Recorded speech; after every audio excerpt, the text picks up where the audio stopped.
Hello everybody, good evening and welcome to the United Stands. I'm Mark Goldbridge and have we got three big bits of news for you tonight. Ruben Amorim confirming everybody's biggest fear, and basically I've watched that press conference with Amorim so many times and he does not look like a guy that believes we're going to win a title in the next 3 years. Also, protests return. Many of you wanted that. Protests are back. We'll give you the latest on that. Also, big news around a court case that Man City have won, which throws into question the ownership model of Manchester United massively, because if clubs like Man City, Newcastle and Aston Villa have got rich owners that can get their money into the club, what the hell is our plan with owners that don't want to do that? We're just going to sink further and further. So look, I'm genuinely sad about some of the stuff that we're going to be talking about tonight. When you've got a manager sat there in a press conference in February basically admitting with his eyes that we're screwed, and also admitting that we've got major injuries again, that we don't know who they are, and also saying we've got to sell to buy in the summer. I mean, this is just catastrophic for Manchester United. And if this is what Ineos have done in 12 months, I'm terrified to think what they're going to do in another year. And I welcome the protests, which I think are great news. But obviously the reason the protests are back is because the club is in a mess. You don't want to be protesting. We don't want protests. We do, but we don't. You know what I mean? We don't want to be in a position where people are protesting, but it's because the club is absolutely terrible. Lots to get into, but before we get into that, I've got my Boohoo Man jumper on, nice and warm tonight with my fleeced line jumper. You can get yours through Boohoo Man. They've got so many bits of clothing that you can get delivered to your door. We've got a bit of Man United trivia coming up, but don't forget tonight's show is sponsored by Boohoo Man. They've got site-wide discounts, but you can get an extra discount of 10% by using the code Goldbridge. That will work on top of any other discount that's there. So if there's a discount for 50%, you can put the Goldbridge code in and you will still get that 10% discount on top of that as well, delivered to your door. They've got gym wear, five-a-side wear, relax wear, Netflix and chill wear, everywhere. They've got it everywhere. Absolutely fantastic. And I love my jumper on an evening show just to chill out, you know, feeling a bit cold. Lovely stuff. Check it out through the link in the description or scan the QR code. But they've also got a bit of trivia like always. Boohoo Man been working with us for years. Can you guess the player? I'm playing along with you. I was born on the 28th of June, 1971 in France. I know who it is. I started my football career at Toulouse, but moved to Marseille after just 28 games. Definitely know who it is. I joined Man United in 2000 as a long-term replacement for Peter Schmeichel. I certainly know who it is. During my 4 years at United, I played 92 games and I won the Premier League twice. I did not know he won it twice, but logically, of course, he did. Ultimately, my time at United did not work as a huge success, leading to my return to Marseille on loan with Tim Howard coming in to replace me. I retired from professional football in 2007 and started a career in motorsport. It is, of course, Fabian the Egg, Fabian Barthez. Well done to everyone that got that one, and a big thank you to Boohoo Man. As always, check the link in the description or scan that QR code. Well done. Olo Hassan, welcome to the Members Club. And Mike, JBA, hope you're doing well, mate. I've not heard from you for a while, has gifted a membership. It's Friday night membership gifting if you want to do that. I think I've got some to gift, actually. Remind me about that. Right, let's get into the show tonight. Where to start? So you've got Amorim's comments about having to sell to buy. You've got this City case, which, if it goes the way it could do, would be catastrophic even more for us. You've got protests back as well. Let's do a shit sandwich. Let's start with something shit. Let's go for something positive in the middle, and let's go for something else at the end, I suppose. But I think that where I would start with this is that I'm genuinely not, this is not a joke. I'm genuinely sad about this. We did say when the Glazers had us up for sale, many of us got attacked for saying Qatar. Many of us were called this, that and the other, and they got to go with Ineos because it's local, it's British, we don't want this, we don't want that. I didn't keep receipts, but I do remember. And I always said that we lost. We lost, and I would get behind this ownership because it's all we've got. And 12 months in, I still don't think what I said and what many of us said when it was Sir Jim or Qatar is wrong. We needed money. We needed the debt gone. We needed a billionaire owner, and it was very sad that it had come to that. But 20 years of being absolutely destroyed means you need something desperate. If the Glazers had never bought the football club and we'd been able to operate for the last 20 years off our own profits, we'd be fine. But we've been poisoned for 20 years. And our only medicine was a reset button with no debt and a load of money pumped in. And we didn't do it. We've gone down this route with Ineos. And if I ever hear again another person say to me, well, you know, you can't blame Ineos, they're hindered by PSR. Check your facts. I mean, I actually think there are people out there defending Ineos, doing videos, doing tweets, doing newspaper articles, and really they're just on the bandwagon. They're propaganda FC because they won't listen to reason. I understand that you're saying that it's difficult. I understand that the PSR is a problem. I understand that we're broke. But why are we broke? Because the Glazers were bailed out by Jim. And Jim didn't need to do that.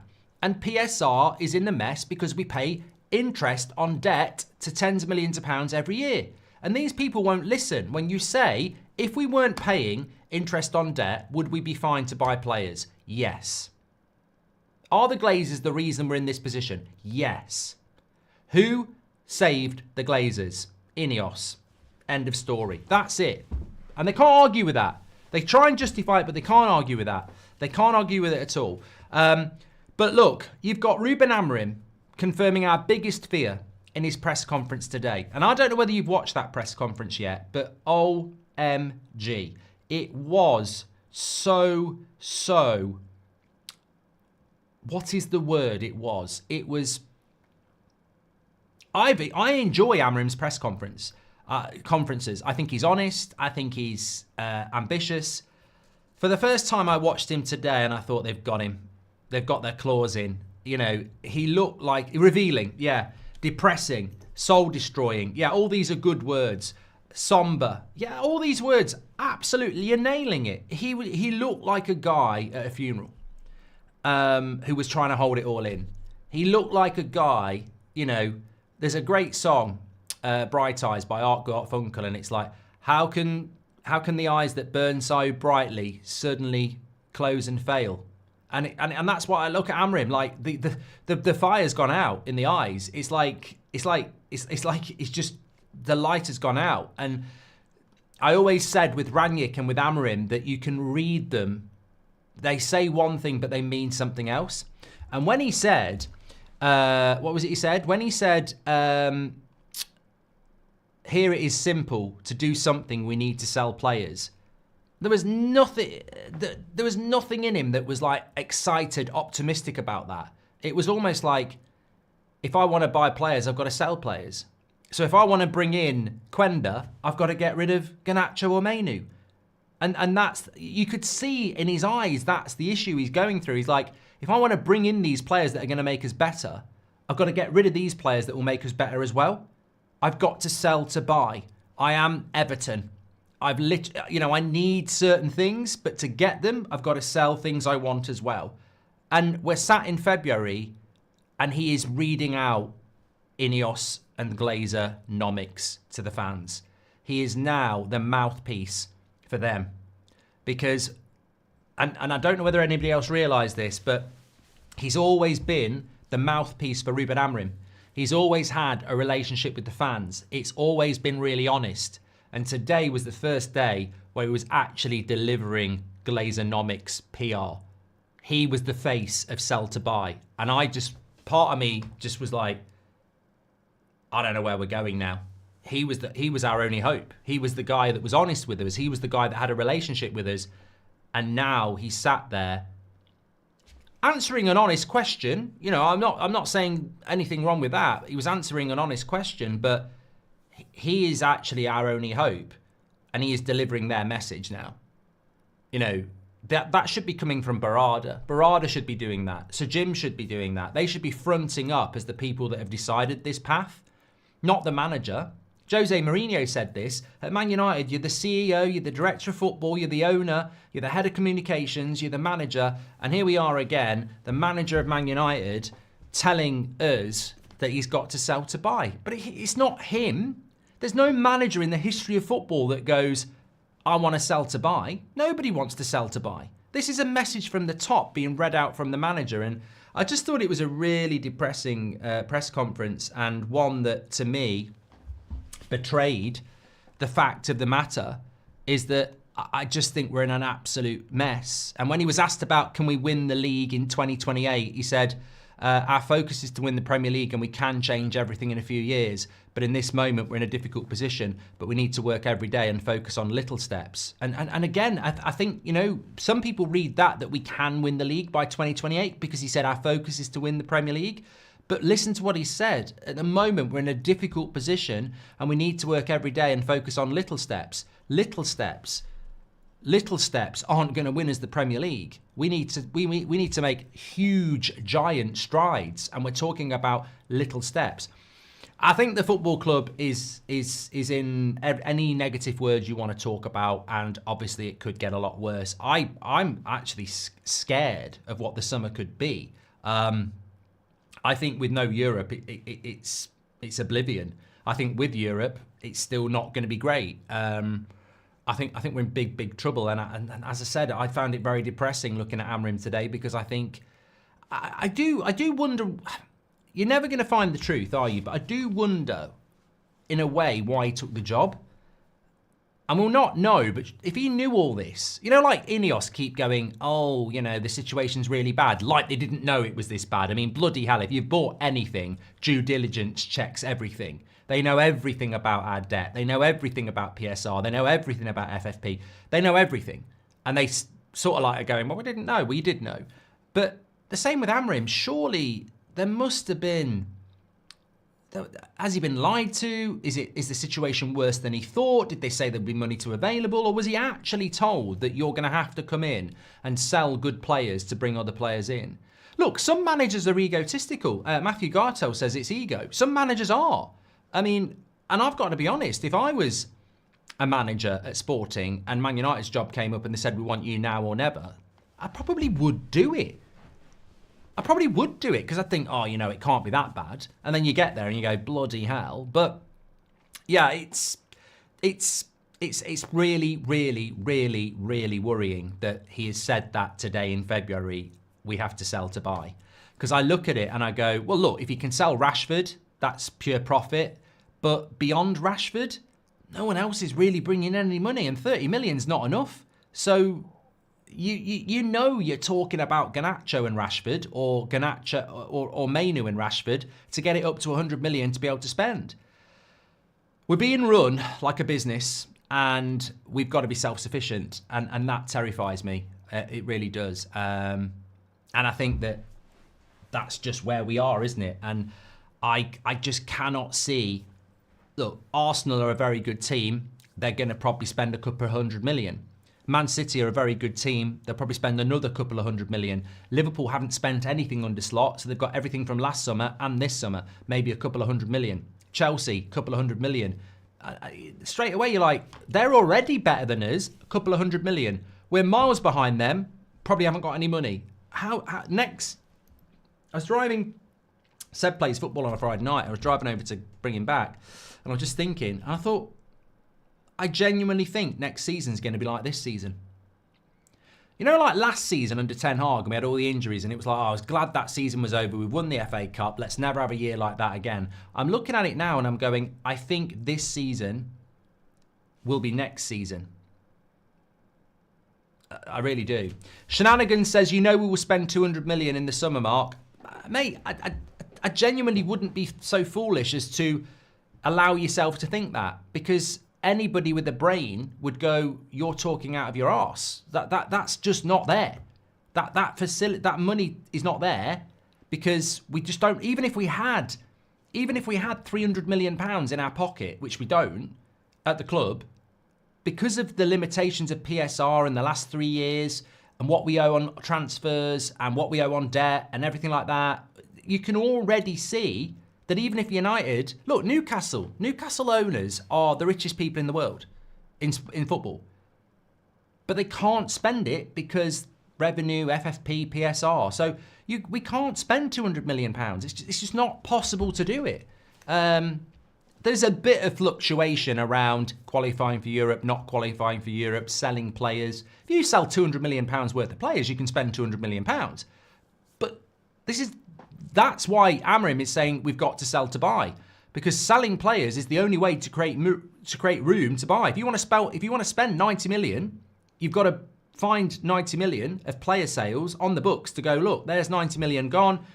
we can spend 90 million. It's a bloody mess. And the worst thing is, you've got to sell high value players to create the room to buy. It's terrifying. It really is. DeWold says, I actually think the Glazers will go. I think if they bleed the club entirely dry, they would be butchered more than ever. If Ineos is able to give so much spin for United fans, maybe they also used a lot of spin in order to get Amorim. He left Sporting for this, says Bart. The lack of comms from higher ups is crazy. Max Erbel at Bayern discussed extensions with the press yesterday, and today Musiala extends. That's transparency, says Dennis S. I was told a few weeks ago about the ownership of Manchester United, and I was told this quite bluntly: they don't care about negative PR. They're not here to win friends. They're here to follow through on what they believe is the right thing for Manchester United. They don't care about the flack they get for not paying into charities, sacking people. They're not here for positive PR. They're here to follow through on what they believe. And if you watch the video I did earlier about their time at Nice, one of the big things about their time at Nice, their big criticisms, is that they are arrogant and that they don't know what they're doing. So, you know, it bodes really well. We've got people who don't care what we think because they think they know best, and yet they've been proven in most sports that they don't know best. Like, it's not gone well for them at Mercedes. Their cycling team's fallen apart. It didn't go well for them in the America's Cup. It didn't go well for them at Nice. It didn't go well for them at the Swiss club. It's not going well here, but they don't listen. They don't listen. Leo says, linked with Gyökeres, but now want Delap. Man United are concerned about Gyökeres being 27. I reckon we aim for younger players so that we can sell and make profit to pay for the Glazers' debt they got us in, says Leo. Jahid said, 7 managers, dozens of players and the same owner. Let's not blind to who the problem is, says Jahid. Amorim seems to be the only positive at the club at the minute. If he gives up, we're probably done for, says Rudolph the Red. We sell Anthony and Rashford, get some cash for Sancho and Casemiro's wages off the books, and it doesn't look that grim. Go United, says Marlow. I'm really sorry about people who give false hope. I mean, I think you're on the wrong channel, mate. There is another channel that does all that lying bullshit as part of the Ineos propaganda. I think you've stumbled into the wrong one. We talk real here. So we sell Anthony, who doesn't register any profit at all because we owe money on Anthony on amortisation. So you've got that wrong. Rashford, 30 to 40 million pounds, pure profit. Sancho and Casemiro's wages off the book. Yeah, I mean, if you've raised 50 million there, well done. That might just be enough to get Quenda in. And it doesn't look that grim. Yeah, doesn't look grim at all, does it, mate? They're damaging a young manager's career. What Glinios are doing is absolutely disgusting, says Michael Doherty. Prioritising a revenue officer over a director of football says it all about Ineos, and the Glazers' protests can't come soon enough. Get these thugs out of our club, says FIFA Crazy. Can we do associated partner sponsorship deal? We'll talk about that, DV. I've been watching since Mourinho days and I love the show, says The Worm. Ineos equals Elliott Group, just as bad if you ask me, says Swami. I'm devastated at the state of our club, says Daniel. It's heartbreaking. Cool says the Glazers can pay the United's debt and replace it by a loan without interesting. Excellent news, don't you think, says Cool.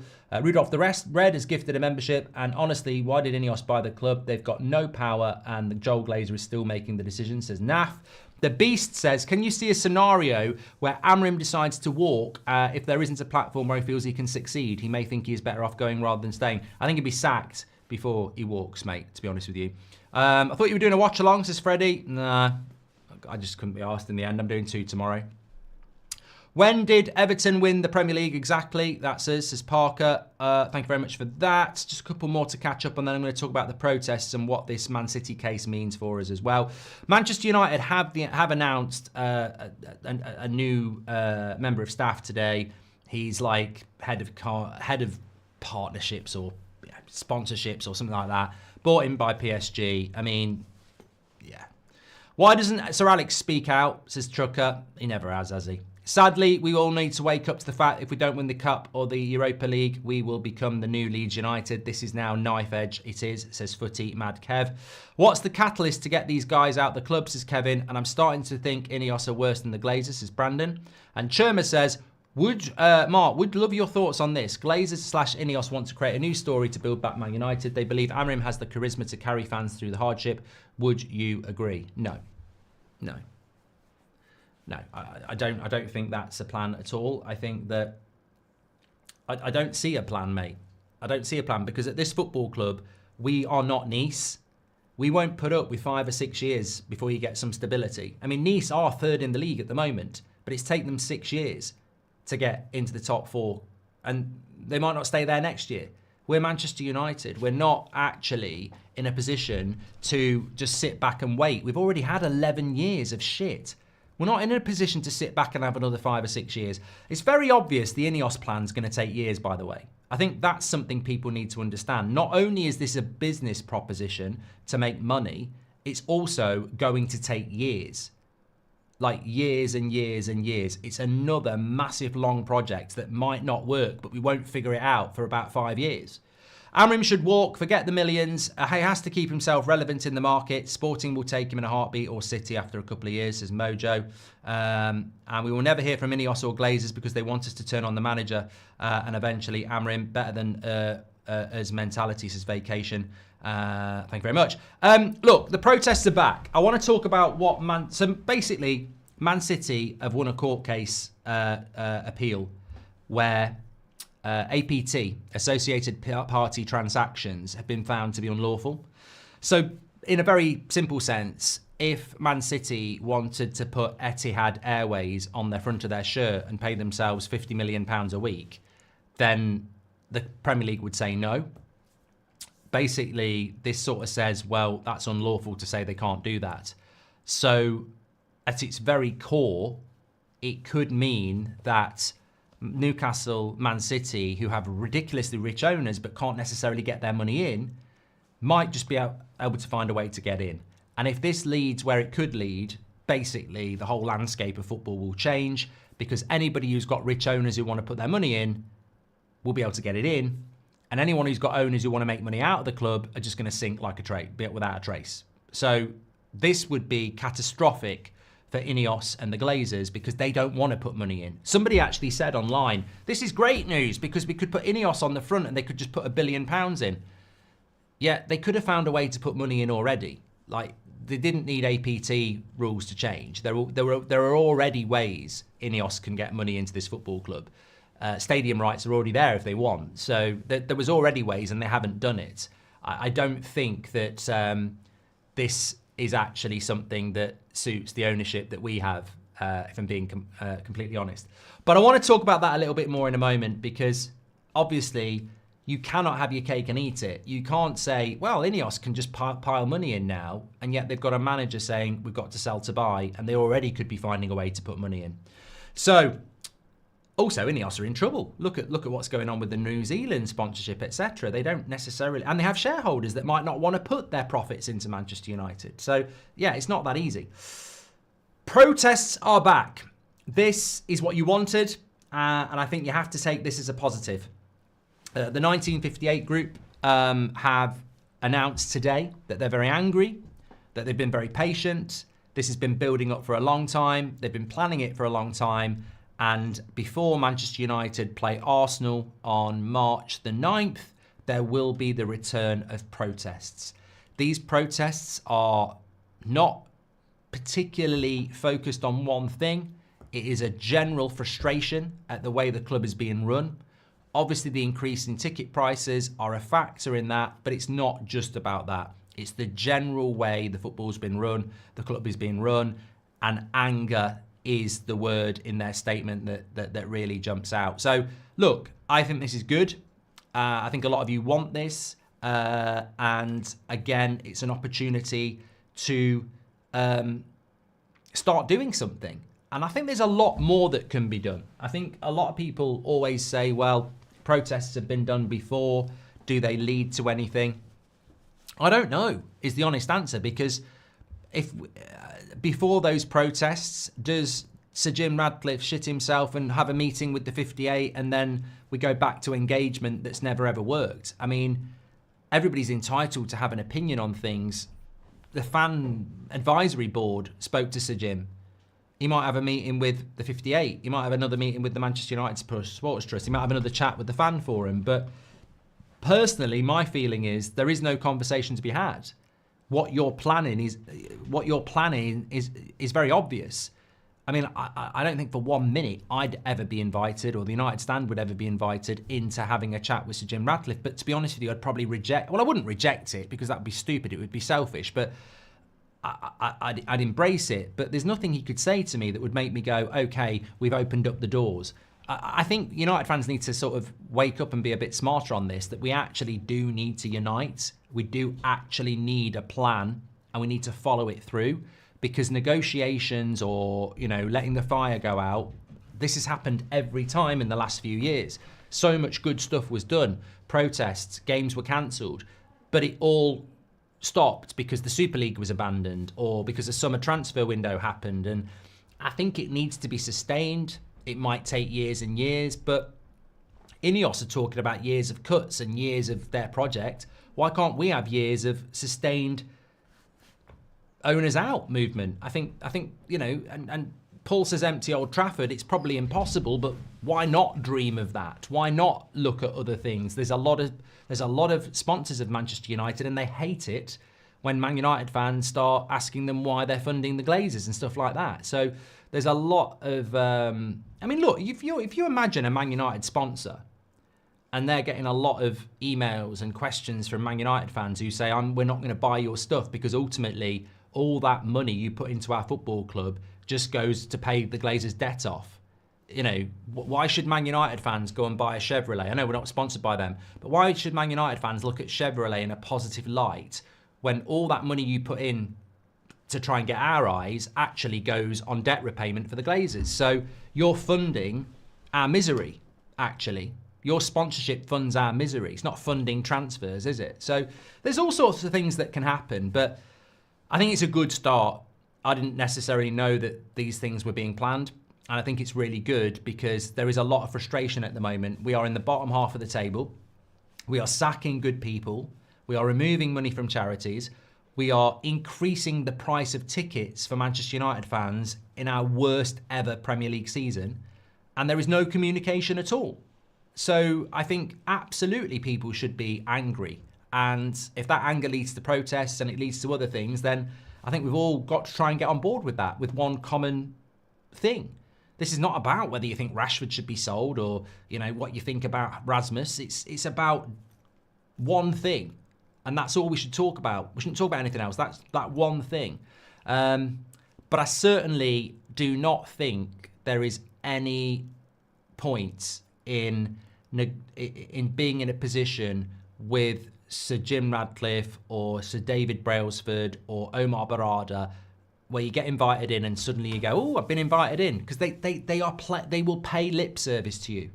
They will literally have a meeting about these protests and say, what do we give them to stop them? Let's get them in a meeting room and let's start talking about 50+1, or let's start talking about we'll freeze ticket prices for a couple of years. It won't be we're going to fuck off or we're going to buy the Glazers out. And we've just got to be. There's got to be an end game here, and I think that's the most important thing. And I'll wait to see what that end game is, because when you talk about the 58, they have always said Glazers out is their end game. And if that is it, then let's stick to that plan until it happens. There can't be any concessions. There can't be any pulling back, because I'll tell you for free, if all this starts up again, I think every single one of us would want it to continue for a long time. Because there's nothing the Glazers or Sir Jim Ratcliffe can offer us in the short term anyway. Their plan to win as the Premier League is going to take years. There's nothing that they can't go in the summer and sign Mbappe and go, everyone stop protesting now, we've got Mbappe, look at our plans. They're literally saying they can't do that. What I'm saying is, it's probably a good time for these discussions and ideas to start coming forward, because I actually don't think Ineos are in a position to offer up some lip service. I don't think they are. I think in the summer, they probably are going to sell Garnacho or Mainu, which is disgusting. That's probably going to happen. Season ticket prices are probably going to go up. More people are probably going to get sacked. more charities are not going to get their money. So I actually think things are going to get worse. So it is time that there was a sustained professional campaign that really did just stick to the plan through good and the bad. The hard truth is that only Qatar can save the club. The question is, can we get that conversation back on the table, says SB. I don't think that's a possibility, mate. I don't think that's a possibility. But I think that when you look at other clubs around the world, there are lessons on how you get rid of your owners. Chevy are good. I don't own one, but I have a Cadillac, which is good, says J. Thank you. Carl Middlecooper's gifted 10 memberships, by the way. Evening, where's the bill gone? The Glazers were given straight into the pockets with a bit of paint here. Barbaric, it isn't against the law, says Tom Grant. Jamie McLaren says, I've played as a striker in Australia, Bundesliga national team. If we don't get service, we can't score. We need to buy players that give Rasmus service. Haaland would fail here. If Ineos is struggling this bad with 28% of the club, imagine if they got 100% of it, says Cabby. And Mark, can you see any possibility of the Glazers selling up in the next 10 years, says Kieran? I think the only way to get these owners out is to force them out. And I think you force them out by not communicating with them. I think they've had so many meetings with the Manchester United Supporters Trust, with the fan forum, with the fan advisory board, and it's never led to anything.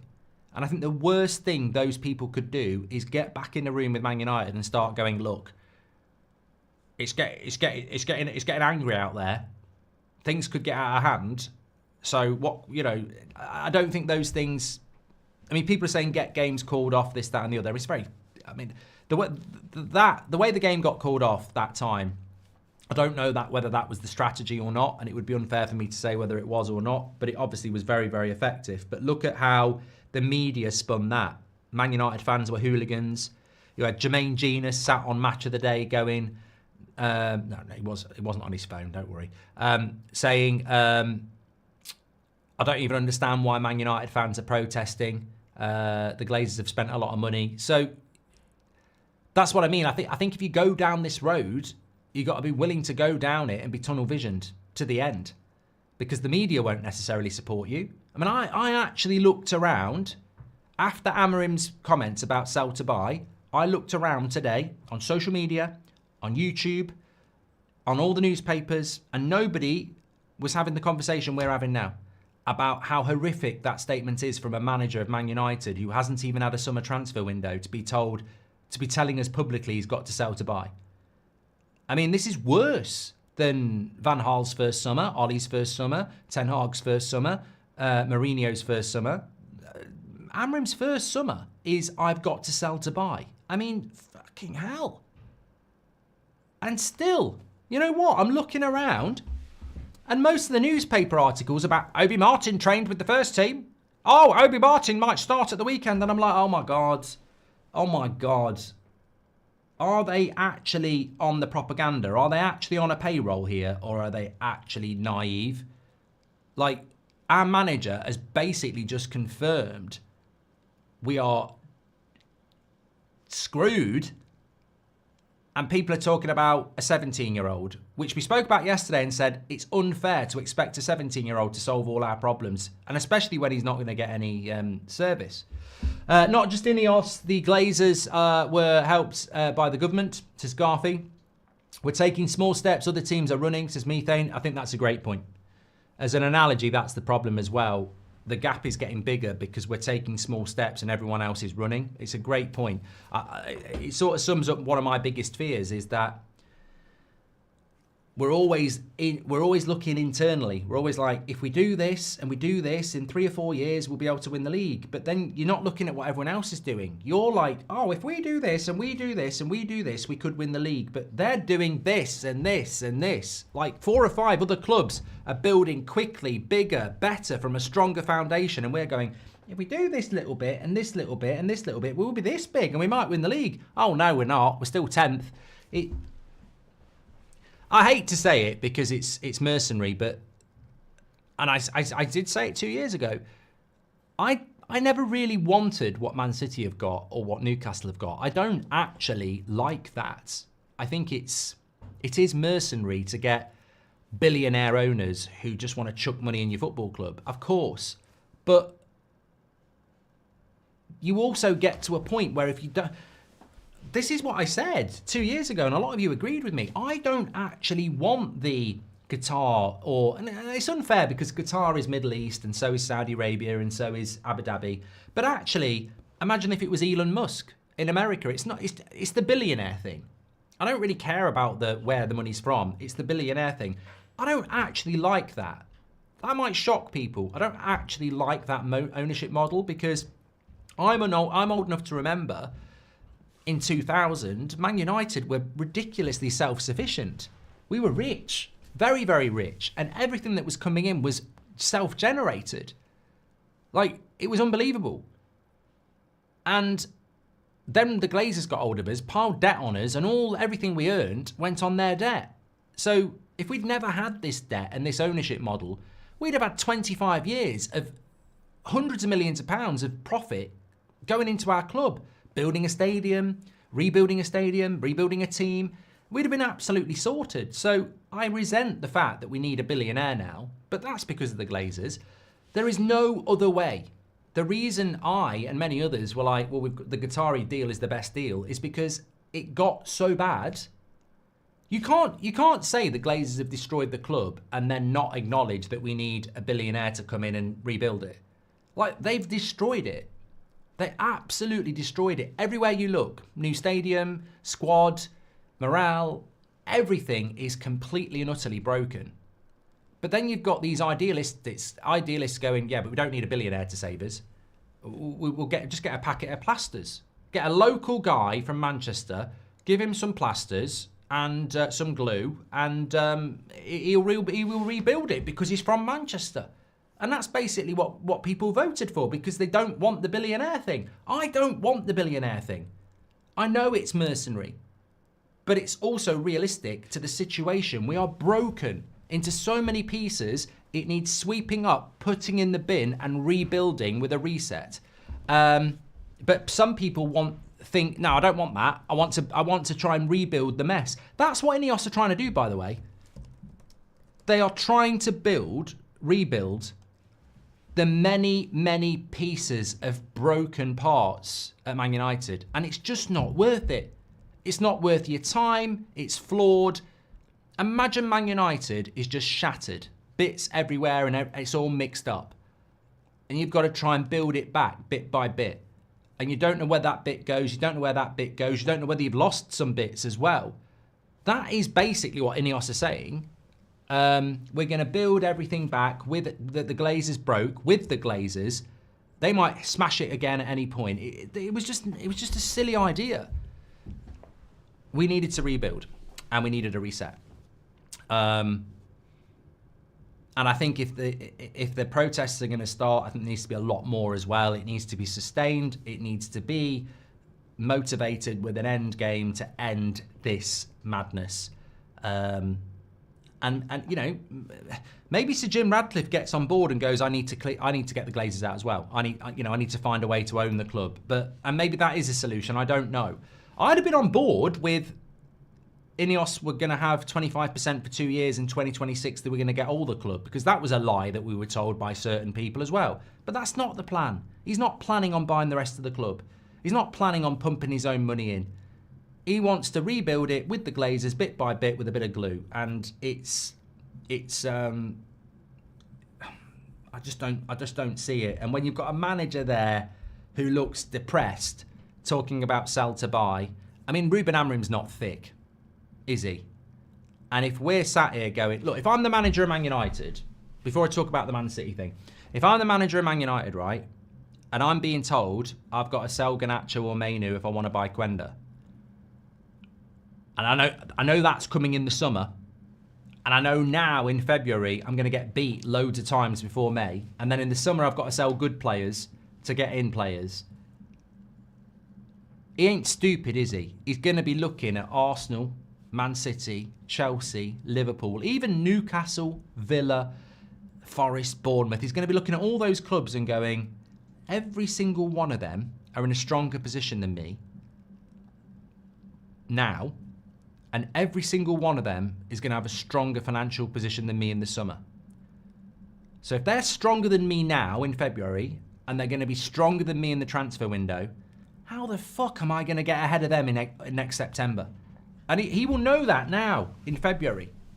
They're better than me now. They're going to have a better summer. And yet I'm expected to be ahead of them in September. And you're looking at it and you're going like, and he knows it more than us because he knows football more than us. It's really, really scary.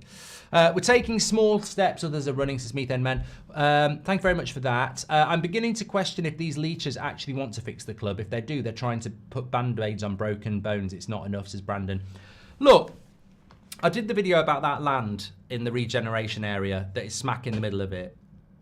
I look at that regeneration of Man United, that's going to take years and years and years, but I actually think that is a huge money spinner for Ineos and the Glazers.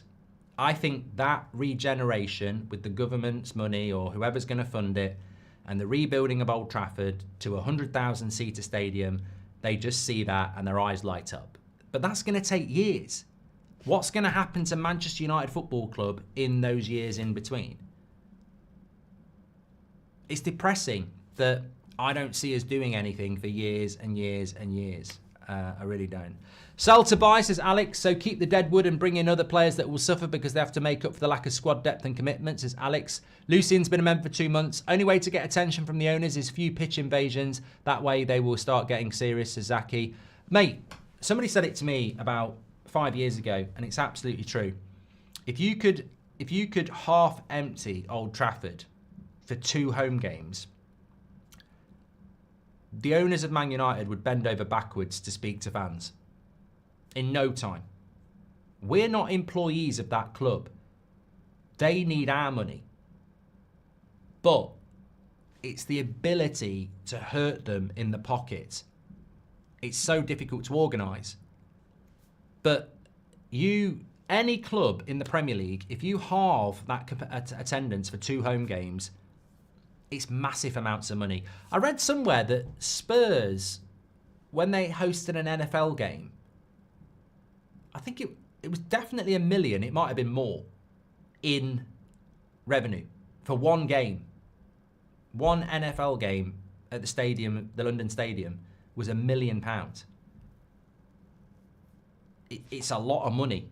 A lot of money. Now imagine if Spurs fans weren't very happy and they protested and stopped people going in and that game got cancelled. And it's an NFL game, so they can't rearrange it next week because they're actually coming over from America for this event. That's £1 million down the pan for Spurs. Do you think Daniel Levy's going to be there going, oh, just ignore them? He's going to be like, right, I need a meeting with these fan people now, you know.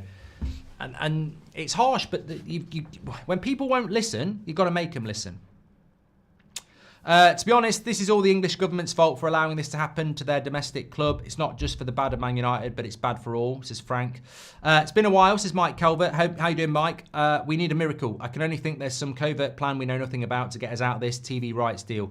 I think there is, in the long term, a strategy. But I think we've all said this before. Football is not a sport where you can plan 5-10 years down the line. Football is about the next game.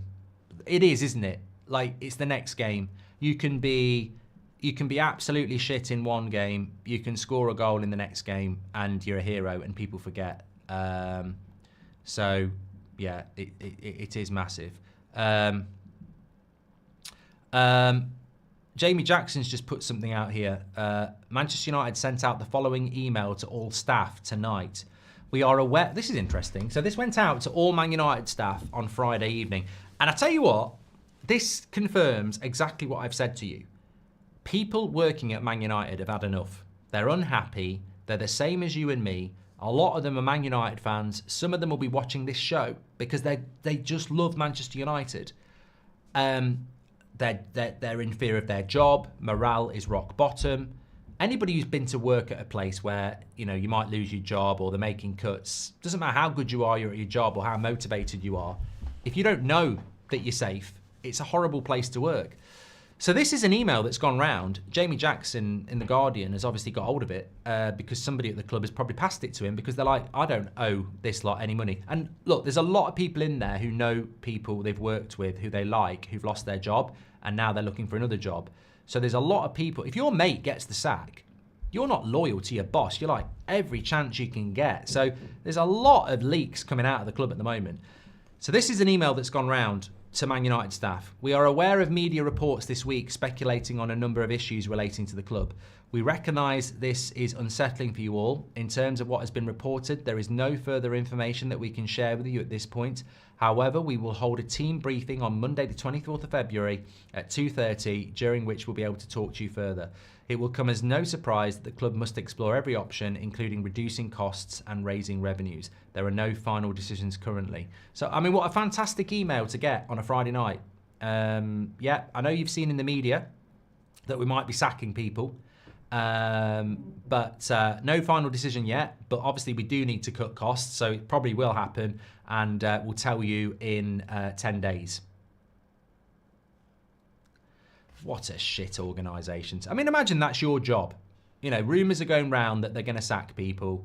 They've not actually said anything, but Friday night, just before your weekend, yeah, we'll tell you in 10 days, and we do need to save money. Obviously, there might need to be some cuts, but we've not made any decisions yet. It's like lining people up going, you're not going to lose your job. You're not going to lose your job.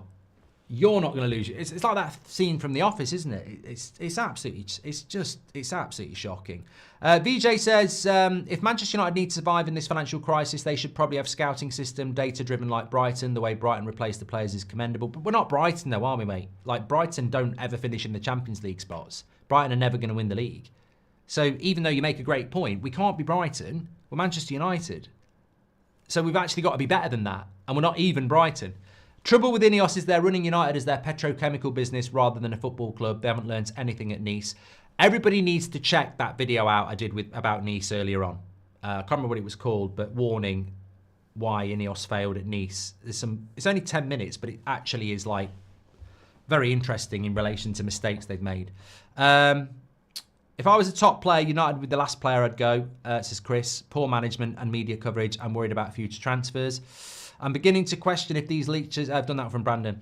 And I said going back to Man City. So this thing that's... I did a video on That's Football. Basically, Man City have won an appeal or a tribunal or something. Between 2021 and 2024, the Premier League rules on APT, Associated Party Transactions, have been found to be unlawful. Associated party transactions would be Ineos saying, we want to put Ineos on the front of the shirt and we want to pay Man United £200 million a year. Now, I think our Adidas deal is £50 million a year. So the Premier League would say, hold on a minute. You can put Ineos on the front, but you're not paying 3 times what Adidas pay you because that's not fair market value. You're just finding a way to get money that is yours through a business that's yours into the club to distort PSR and FFP so you can buy players. This is something that Man City are facing for the 115, which is separate anyway, because that happened between 2008 and 2015, I think. This is between 21 and 2024. Anyway, it's been appealed. It's gone to a tribunal, and they have found that they found in favour of Man City that the Premier League was unlawful. So basically, that means that Man City may well have had Etihad Airway deals, for example, rejected by the Premier League because they were inflated, and actually they should have been allowed. I think it's bad for football, by the way. I actually think, how have the Premier League lost this? Because I actually don't think it's fair that if you are a football club that's run properly and you don't have rich owners and you just live day to day off your profit and sustainability, etc., there could be a club down the road that has massively rich owners that can now find ways to pump that money in. And it could distort things massively. You could end up with Man City and Newcastle getting so much money into their club. When they want to buy Haaland, they're actually paying stupid money and stupid wages. And I'm talking like £1 million a week or something stupid like that. So I don't actually like it. But if it does come into play, it will allow Newcastle to find ways to get money in from Saudi-owned companies. It will allow Man City to do what they do. And other clubs that are rich as well. will be able to do it. Villa want to get money in, so it would be good for them. If you've basically got rich owners that want to put money into the club, if this all falls apart like it could, then this is great news. Newcastle, Man City, Aston Villa, rich owners that have money to get into the club, it would be great. But this is not the model Ineos and the Glazers have. Their model that they're selling us is sell to buy. The club must be self-sufficient and pay our debt. So we need to pay the debt, we need to buy players, so we need to sell players to do it. Otherwise, it won't work. We don't want to pay our debt off. We want our debt to be on the club and to distort PSR for Man United. So if Man United want to spend things, we need to sack people, we need to sell people, we need to raise ticket prices. So everything Man United are doing is about cutting back, making you pay more. If these rules come in where you can just find a way to get your money in, we don't have the right owners.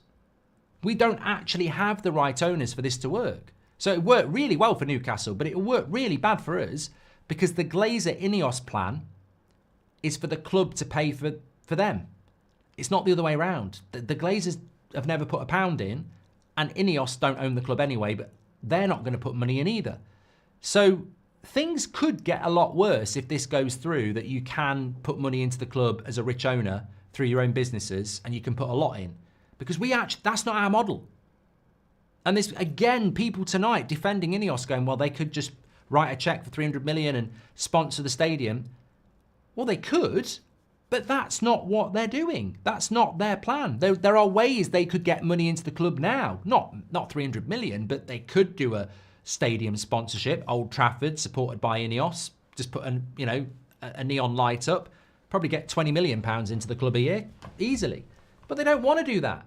So if football changes like it could, and rich owners can get more money into the club, we're absolutely fucked. Because that's not what Ineos and the Glazers are saying they're going to do. They don't want to put their money in. They want to make money off the club. So we'll drift even further behind if this comes in, because we don't have that ownership model. If we'd been bought by Qatar and this came in, we'd have been laughing, because they'd be able to go, well, we own this business. We own this business. Get it in, get it in, get it in. So look, watch this space on that. It doesn't necessarily mean that all these rich owners are suddenly be able to get their money in. But it could be heading that way. And if it does, our model is not rich owners putting money in. That's Man City, that's Newcastle, that's probably Villa. Our model is pay for it yourself by selling, raising ticket prices, sacking people. So it's very depressing. Very, very depressing. But look, if nobody hasn't figured that out yet, like, the Ineos model with the Glazers is not to pump their own money in. It is to raise money through the club's revenue by sacking people, making cuts, sell to buy, raising ticket prices. This is how they're going to do it. This is not about putting money into the club. I went to an astrologer in India and he said United are fucked, says Tusha. I'm against the Glazers. We hate them in Korea, says Park. The dark age of United is upon us. All teams go through it. However, I do not see a way back anytime soon, says the Chronicles of Gamer. Sending that email on Valentine's 2 is moronic, says Guy Fawkes. Yeah, but remember, they don't care, mate. I mean, it's a great point. They actually don't care. Like, sending that on a Friday afternoon is a disgrace anyway, because you're going to ruin people's weekend. But they don't care. They announced that Ineos had bought Man United at 4 o'clock on Christmas Eve. They just don't care about people.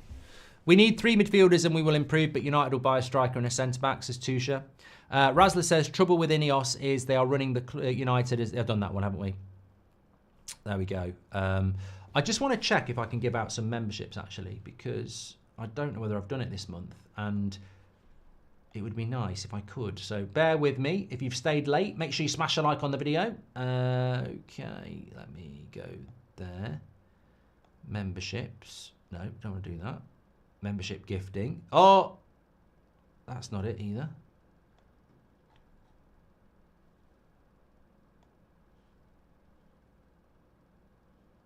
That is so good, she says. I don't know what that ad's all about. Oh, I know why. I'm on the wrong one. Bear with, it will still work. It's going to be worth the wait. Oh, it's going to be worth the wait. Yeah, I decided not to do Brighton versus Chelsea because I thought it's Friday night. I like the Friday night show on the United Stand, and I'm also doing Leicester Arsenal at 12:30. Come on, Rude. And I'm doing Man City Newcastle tomorrow at 3 o'clock. So I was just like, nah, leave it alone. Leave it alone. Right. That's not what I want to do either. I don't want to start a poll.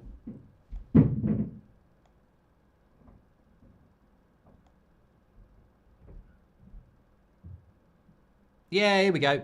5, here we go. It was worth it. 5 memberships going out there. And should be able to give another 5. There you go. 10 for the night. Get your badge in. There's something happening with the memberships, actually. Yeah, something happening with that. Thank you very much. We have to do everything possible to force the Glazers, Sir Jim and Ineos out and never give up, just like the resistance during World War II, says Rooney. Look, I think we'll have to see where it goes. As you know, this community will always push and publicise protests and movements that are things that we agree with. I agree that things have never been so bad. I agree that things need to be done. And I actually think that even if, and it's not for me to make this decision, but even if Ineos said, all right, we'll talk to you. If I was one of those groups that they want to talk to, I'd say, no, we don't trust you because you've had 12 months to talk to us and you haven't done it. And now you're panicking about protests and it might damage your brand and you want to talk. They can't be trusted. Joel Glazer arranged to speak to fans when that Liverpool game got cancelled because it hit them in the pocket and they shit themselves. He did a Zoom call because it was COVID. He never did it again. So we've seen this movie before. There should be no resistance and negotiation with them if they suddenly want to talk because protests kick off. Because what is it they're going to give United fans? They've given nothing for 12 months. They've not communicated. They've behaved ridiculously arrogantly. They don't care about fans. They raise ticket prices. They don't care about fans. They cut charities to ex-players' charities, which we want to pay to. They've cut money to the foundation as well. It's not just that charity. They've sacked a load of people.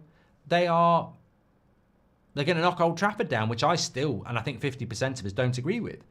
But they don't care. Because they're going to do it. They think they know best. And they did the same to Nice. They think they know best. And they'll do the same here.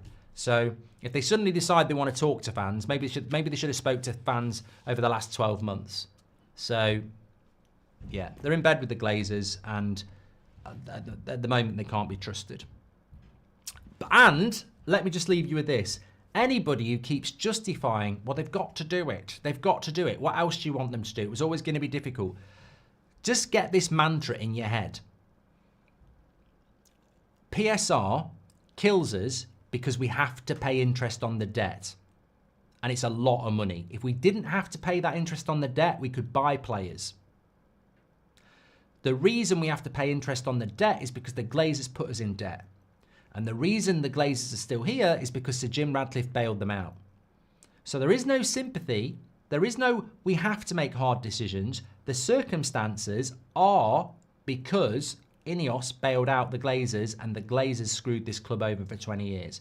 There was an alternative, and that was Sir Jim not bailing out the Glazers. And I've said this so many times before. I don't think a genuine Man United fan would ever bail out people like them who have destroyed the thing you love. Absolutely not. Absolutely not. Thanks everyone for watching. Take care. Speak to you all in a bit. And yeah, let's see what's coming next.